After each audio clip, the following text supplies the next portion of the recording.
Middle ഈസ്റ്റിനെ വീണ്ടും ഒരു വൻ യുദ്ധത്തിന്റെ നിഴലിൽ ആഴ്ത്തിക്കൊണ്ട് അമേരിക്കയും ഇറാനും തമ്മിലുള്ള ആണവ മിസൈൽ തർക്കങ്ങൾ മുമ്പെങ്ങുമില്ലാത്ത വിധം അതീവ ഗുരുതരമായ ഒരു ഘട്ടത്തിലേക്ക് പ്രവേശിച്ചിരിക്കുകയാണ്.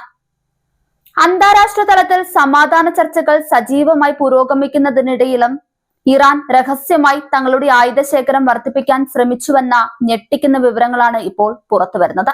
ഒരേ സമയം നയതന്ത്ര മേശയിൽ സംസാരിക്കുകയും മറുഭാഗത്ത് യുദ്ധത്തിനുള്ള ഒരുക്കങ്ങൾ പൂർത്തിയാക്കുകയും ചെയ്യുന്ന ഇറാന്റെ തന്ത്രം പാശ്ചാത്യ രാജ്യങ്ങളെ കടുത്ത ആശങ്കയിലാഴ്ത്തിയിരിക്കുന്നു.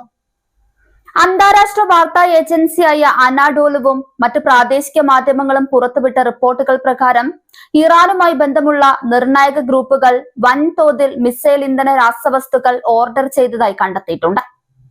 നൂറുകണക്കിന് അത്യാധുനിക ബാലിസ്റ്റിക് മിസൈലുകൾക്ക് ഒരേ സമയം ഇന്ധനം നൽകാൻ ശേഷിയുള്ള കെമിക്കലുകളാണ് ഇത്തരത്തിൽ ശേഖരിക്കപ്പെട്ടിരിക്കുന്നത്. വാഷിംഗ്ടണുമായി കടുത്ത നയതന്ത്ര ചർച്ചകൾ നടക്കുന്ന അതേ സമയത്താണ് പശ്ചാത്തലത്തിൽ ഈ ആയുധ നിർമ്മാണ സാമഗ്രികളുടെ സംഭരണം തകൃതിയായി നടന്നത് എന്നത് സംഭവത്തിന്റെ ഗൗരവം വർദ്ധിപ്പിക്കുന്നുണ്ട്. ഈ പുതിയ കണ്ടെത്തൽ അമേരിക്കൻ പ്രതിരോധ ആസ്ഥാനമായ പെന്റഗണിനെയും ഇസ്രയേലിനെയും ഒരുപോലെ ഞെട്ടിച്ചിരിക്കുകയാണ്. സമാധാന ചർച്ചകളെ ഇറാൻ കേവലം സമയം നീട്ടിക്കൊണ്ടു പോകാനുള്ള ഒരു തന്ത്രമായി മാത്രമാണ് കണ്ടിരുന്നതെന്നാണ് ഇതിലൂടെ വ്യക്തമാകുന്നത്. അമേരിക്കയുമായുള്ള കരാറുകൾ എപ്പോൾ വേണമെങ്കിലും പരാജയപ്പെടാമെന്ന് മുൻകൂട്ടി കണ്ടുകൊണ്ട് ഏത് കടുത്ത യുദ്ധത്തെയും നേരിടാൻ 800-ലധികം ബാലിസ്റ്റിക് മിസൈലുകളുടെ ഒരു വലിയ ശേഖരം ഇറാൻ സജ്ജമാക്കി കഴിഞ്ഞതായാണ് തന്ത്രപ്രധാന നിരീക്ഷകർ വിലയിരുത്തുന്നത്. ഈ മിസൈൽ ഇന്ധന വിവാദത്തിന് തൊട്ടു പിന്നാലെയാണ് ഇറാന്റെ ഭാഗത്തു നിന്ന് കൂടുതൽ കടുത്ത ആണവ വെല്ലുവിളി ഉയർന്നിരിക്കുന്നത്. ഇറാന്റെ സുപ്രീം ലീഡർ ആയത്തുള്ള മൊജ്തബ ഖമേനി തങ്ങളുടെ പക്കലുള്ള ഉയർന്ന തോതിൽ സമ്പുഷ്ടീകരിച്ച യുറേനിയം ശേഖരം ഒരു കാരണവശാലും അമേരിക്കയ്ക്ക് കൈമാറില്ലെന്ന് വ്യക്തമാക്കിയതായി പ്രമുഖ മാധ്യമമായ അൽ അറേബ്യ റിപ്പോർട്ട് ചെയ്യുന്നു. US മുന്നോട്ട് വെച്ച ഏറ്റവും പ്രധാനപ്പെട്ട വ്യവസ്ഥയാണ് ഇറാൻ ഇതോടെ പരസ്യമായി തള്ളിക്കളഞ്ഞിരിക്കുന്നത്.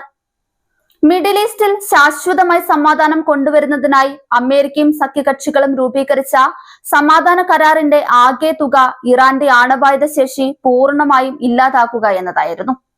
ഇതിനായി ഇറാന്റെ പക്കലുള്ള ആയുധ നിലവാരത്തിലുള്ള യുറേനിയം ശേഖരം രാജ്യാന്തര മേൽനോട്ടത്തിൽ രാജ്യത്തിന് പുറത്തേക്ക് മാറ്റണമെന്ന ആവശ്യം വാഷിംഗ്ടൺ ശക്തമായി ഉന്നയിച്ചിരുന്നു. എന്നാൽ ഈ ആവശ്യത്തിന് മുൻപിൽ കട്ടായമായി വഴങ്ങില്ലെന്ന സുപ്രീം ലീഡറുടെ അന്ത്യശാസനം ചർച്ചകളുടെ ഭാവി തന്നെ അവതാളത്തിലാക്കി. തങ്ങളുടെ ആണവ പ്രതിരോധ ശേഷി പൂർണ്ണമായും ഉപേക്ഷിച്ചുകൊണ്ടുള്ള ഒരു ഒത്തുതീർപ്പിനും തങ്ങൾ തയ്യാറല്ലെന്ന കൃത്യമായ സന്ദേശമാണ് തെഹ്റാൻ നൽകുന്നത്. യുറേനിയം ശേഖരം കൈമാറിയാൽ തങ്ങൾ വീണ്ടും അമേരിക്കയുടെയും ഇസ്രയേലിന്റെയും ആക്രമണങ്ങൾക്ക് ഇരയാകുമെന്ന കടുത്ത ഭയം ഇറാന്റെ സൈനിക നേതൃത്വത്തിനുണ്ട്.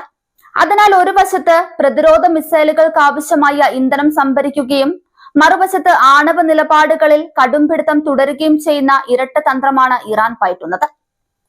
ഈ സംഭവ വികാസങ്ങളുടെ പശ്ചാത്തലത്തിൽ അമേരിക്കയും ഇറാനും തമ്മിൽ മാസങ്ങളായി നടന്നു വന്നിരുന്ന സമാധാന ചർച്ചകൾ ഇപ്പോൾ പൂർണ്ണമായും സ്തംഭനാവസ്ഥയിൽ എത്തിയിരിക്കുകയാണെന്നാണ് ചർച്ചകളുടെ അടുത്ത വൃത്തങ്ങൾ നൽകുന്ന സൂചന. ഇരുപക്ഷവും തങ്ങളുടെ നിലപാടുകളിൽ നിന്ന് ഒരു ഇഞ്ച് പോലും പിന്നോട്ടു പോകാൻ തയ്യാറാകാത്ത സാഹചര്യമാണ് നിലവിലുള്ളത്. ഒത്തുതീർപ്പുകൾ സാധ്യമല്ലാത്ത വിധം നയതന്ത്ര വഴികൾ അടയുന്നത് മേഖലയെ വീണ്ടും ഒരു സായുധ ഏറ്റുമുട്ടലിലേക്ക് നയിക്കുമെന്ന ഭീതി ശക്തമാക്കുകയാണ്. വരും ദിവസങ്ങളിൽ മിഡിൽ ഈസ്റ്റിൽ ഏത് നിമിഷവും ഒരു വൻ യുദ്ധം പൊട്ടിപ്പുറപ്പെട്ടേക്കാമെന്നാണ് നയതന്ത്ര പ്രതിനിധികൾ ഇപ്പോൾ നൽകുന്ന കടുത്ത മുന്നറിയിപ്പ്. ഹോർമുസ് കടലിടുക്കിൽ ഇറാൻ ഏർപ്പെടുത്തിയ പുതിയ നയതന്ത്രങ്ങളും UAE ആണവ നിലയത്തിന് നേരെ നടന്ന പുതിയ ആക്രമണങ്ങളും സൃഷ്ടിച്ച അസ്വസ്ഥതകൾ നിലനിൽക്കെ ഈ പുതിയ ആണവ പ്രതിസന്ധി കൂടി രൂപപ്പെടുന്നത് സ്ഥിതിഗതികൾ നിയന്ത്രണാതീതമാക്കും. ഒരു ചെറിയ തീപ്പൊരി പോലും ആഗോളതലത്തിൽ വലിയൊരു യുദ്ധ അഗ്നിയായി പടരാൻ സാധ്യതയുള്ള അവസ്ഥയാണ് ഇപ്പോഴുള്ളത്. അമേരിക്കൻ പ്രസിഡന്റ് ഡൊണാൾഡ് ട്രംപിനെ സംബന്ധിച്ചിടത്തോളം ഈ പുതിയ വെളിപ്പെടുത്തലുകൾ വലിയൊരു രാഷ്ട്രീയ നയതന്ത്ര പരാജയമായാണ് വിലയിരുത്തപ്പെടുന്നത്. ഇറാനുമേൽ കടുത്ത ഉപരോധങ്ങൾ ഏർപ്പെടുത്തിക്കൊണ്ട് അവരെ ഒരു അനുകൂല കരാറിലേക്ക് കൊണ്ടുവരാമെന്ന ട്രംപിന്റെ തന്ത്രങ്ങൾ പാളുകയാണ്. സ്വന്തം നാട്ടിൽ US സെനറ്റിൽ നിന്ന് ട്രംപിന്റെ യുദ്ധാധികാരങ്ങൾക്ക് മേൽ കടിഞ്ഞാൻ വീഴുന്ന ഈ സമയത്ത് തന്നെ ഇറാൻ കൂടുതൽ ശക്തമായി വെല്ലുവിളിക്കുന്നത് ട്രംപിന്റെ വിലപേശൽ ശക്തിയെ ആഗോളതലത്തിൽ ദുർബലപ്പെടുത്തുന്നു. മറുഭാഗത്ത് ഇസ്രയേൽ ഭരണകൂടവും ഈ സംഭവ വികാസങ്ങളെ അതീവ ഗൗരവത്തോടെയാണ് വീക്ഷിക്കുന്നത്. ഇറാന്റെ പക്കൽ 800-ലധികം മിസൈലുകൾ യുദ്ധസജ്ജമായി ഇരിക്കുന്നുവെന്ന വാർത്ത ഇസ്രയേലിന്റെ പ്രതിരോധ സംവിധാനങ്ങൾക്ക് വലിയൊരു ഭീഷണിയാണ്. ഇതിനകം തന്നെ അമേരിക്കയുടെ താഡ് മിസൈൽ ഇന്റർസെപ്റ്റർ ശേഖരത്തിൽ വലിയ കുറവുണ്ടായതായി പെന്റഗൺ വിലയിരുത്തിയ സാഹചര്യത്തിൽ ഇറാന്റെ ഭാഗത്തു നിന്ന് ഉണ്ടാകാനിടയുള്ള ഒരു മാസ് മിസൈൽ ആക്രമണത്തെ എങ്ങനെ ചെറുക്കാമെന്നത് ഇസ്രയേലിനും അമേരിക്കയ്ക്കും വലിയൊരു ചോദ്യചിഹ്നമാണ്. ഇറാന്റെ ഈ സൈനിക മുന്നൊരുക്കങ്ങൾക്ക് പിന്നിൽ മറ്റു ചില ആഗോള ശക്തികളുടെ രഹസ്യ പിന്തുണയുണ്ടോ എന്ന കാര്യവും അന്താരാഷ്ട്ര നിരീക്ഷകർ സംശയിക്കുന്നുണ്ട്. റഷ്യ, ചൈന തുടങ്ങിയ രാജ്യങ്ങളുമായി ഇറാൻ പുലർത്തുന്ന തന്ത്രപ്രധാനമായ സഖ്യം അവർക്ക് ആവശ്യമായ സാങ്കേതിക വിദ്യകളും അസംസ്കൃത വസ്തുക്കളും തടസ്സമില്ലാതെ ലഭിക്കാൻ സഹായിക്കുന്നുണ്ടാകാം. അമേരിക്ക തങ്ങളെ പൂർണ്ണമായും ഒറ്റപ്പെടുത്താൻ ശ്രമിക്കുമ്പോൾ ഈ പ്രതിരോധ ശൃംഖലയെ തകർക്കാൻ തക്കവണ്ണമുള്ള ആയുധശേഷി കൈവരിക്കാനാണ് ഇറാൻ ശ്രമിക്കുന്നത്. ഈ ആയുധ ആണവ പ്രതിസന്ധി അന്താരാഷ്ട്ര ഊർജ വിപണിയെയും ആഗോള സമ്പദ് വ്യവസ്ഥയെയും കടുത്ത ആശങ്കയിലായിട്ടുണ്ട്. മിഡിൽ ഈസ്റ്റിൽ ഒരു യുദ്ധമുണ്ടായാൽ അത് ലോകത്തെ ഏറ്റവും പ്രധാനപ്പെട്ട കപ്പൽ ചാലുകളിലൊന്നായ ഹോർമുസ് കടലിടുക്കിന്റെ പൂർണ്ണമായ അടച്ചുപൂട്ടലിന് കാരണമാകാം.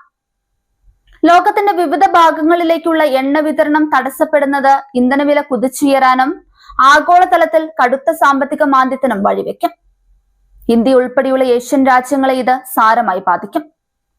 ഐക്യരാഷ്ട്രസഭയുടെ നേതൃത്വത്തിൽ അന്താരാഷ്ട്ര മധ്യസ്ഥർ ചർച്ചകൾ പുനരുജ്ജീവിപ്പിക്കാൻ അവസാനവട്ട ശ്രമങ്ങൾ നടത്തുന്നുണ്ടെങ്കിലും വിജയസാധ്യത വളരെ കുറവാണ്.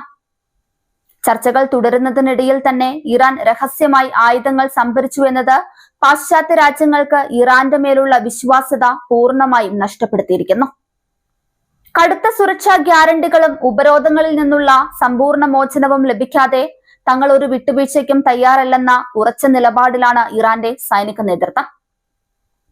നയതന്ത്ര ചർച്ചകളുടെ പരാജയവും ഇരു വിഭാഗങ്ങളുടെയും കടുത്ത സൈനിക സജ്ജീകരണങ്ങളും ലോകത്തെ മറ്റൊരു വലിയ മഹായുദ്ധത്തിന്റെ വക്കിലേക്ക് എത്തിച്ചിരിക്കുകയാണ്.